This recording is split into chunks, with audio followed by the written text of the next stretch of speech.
మత్తయి సువార్తలోనికి రండి. అక్కడ కొన్ని మాటలు పాఠముగా మనం నేర్చుకొని ముందుకు వెళదాం. మత్తయి సువార్త 25వ అధ్యాయము 15వ వచనములో చదవాలి.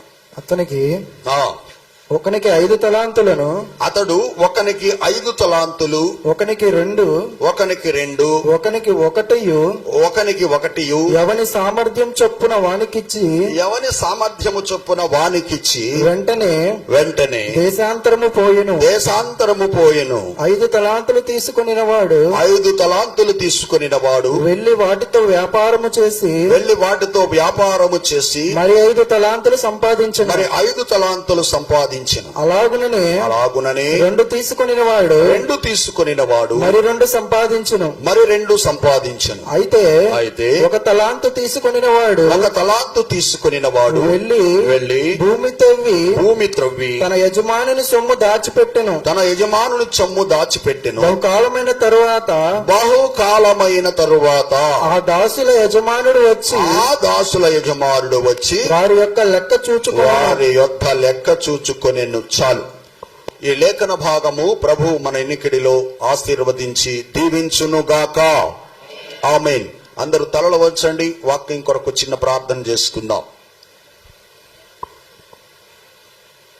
స్తోత్రం తండ్రి, స్తోత్రం ప్రభువా. మమ్ములను మిక్కిలిగా ప్రేమించిన ప్రియా మా పరలోకపు తండ్రి, మీకు స్తుతులు స్తోత్రాలు చెల్లిస్తున్నాము డాడీ. తండ్రికి ప్రియకుమారుడవు, మాకు రక్షకుడవైన యేసురాజా, మీకు కోట్లాది స్తుతులు స్తోత్రములు.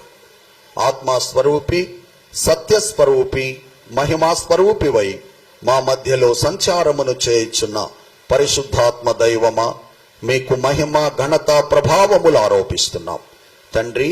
ఈ ఆదివారము పునరుద్ధాన దినమున నీ పాద సన్నిధిలో నిలచి నీ బిడ్డలకు మీ దైవర్తమానము నేను అందించబోవచ్చుండగా ప్రభువా, నా మానవ వాక్కులు మరుగుపరచి మీ దైవ వాక్కులే నాకు దయచేయండి.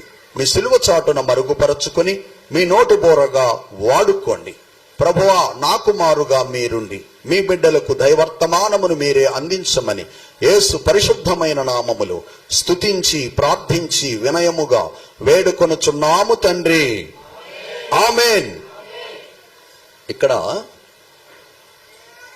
ఈ యజమానుడు యేసుక్రీస్తు ప్రభువారికి సాదృశ్యం. ఇక్కడ 3 వ్యక్తులు కనిపిస్తున్నారు. ఆ 3 వ్యక్తులు విశ్వాసులకు సాదృశ్యం. దేవుడు ఈ విశ్వాసులను ఆయన కనుగొన్నాడు. విశ్వాసులను చూసి వారికి కొన్ని తలాంతులను ఇవ్వటం జరిగింది. ఇక్కడ ఒక వ్యక్తిని ఆయన పిలిచి 5 తలాంతులు చేతిలో పెట్టాడు. నేనిచ్చిన ఈ 5 తలాంతులను నీవు అభివృద్ధి పరచుకోమన్నాడు. మరొక వ్యక్తిని పిలిచాడు. ఇదిగో నీకు 2 తలాంతులు ఇస్తున్నాను, వీటి ద్వారా నీవు అభివృద్ధి చెందాలి అని చెప్పని ఆ వ్యక్తికి కూడా చెప్పాడు. మరో వ్యక్తిని పిలిచి ఆ వ్యక్తికి 1 తలాంతు ఇచ్చాడు. అతను అంటున్నాడు కదా, దీని ద్వారా క్రమముగా నీవు అభివృద్ధిలోనికి రమ్మన్నాడు. వాళ్ళకి బాధ్యతలు అప్పగించేశాడు. అప్పగించి దూరదేశానికి వెళ్ళాడంట ఆయన. దూరదేశం అంటే ఏంటి? ప్రభు పునరుద్ధానుడై ఈస్టర్ పండుగ రోజున, పునరుద్ధాన పండుగ రోజున ఎక్కడికి వెళ్ళాడు? ఆరోహణమై పరలోకానికి వెళ్ళాడు. వెళ్లే ముందు ఆయన భక్తులకు ఇవన్నీ ఇచ్చాడు. ఎవరి సామర్థ్యమును బట్టి వాళ్లకు తలాంతులను ఇచ్చాడు ప్రభు. ఆయన దూరముగా ఉన్న పరలోకమునకు చేరిపోయాడు. కొంతకాలము తరువాత ప్రభు మరలా 2వ రాకడలో రానై ఉన్నాడు.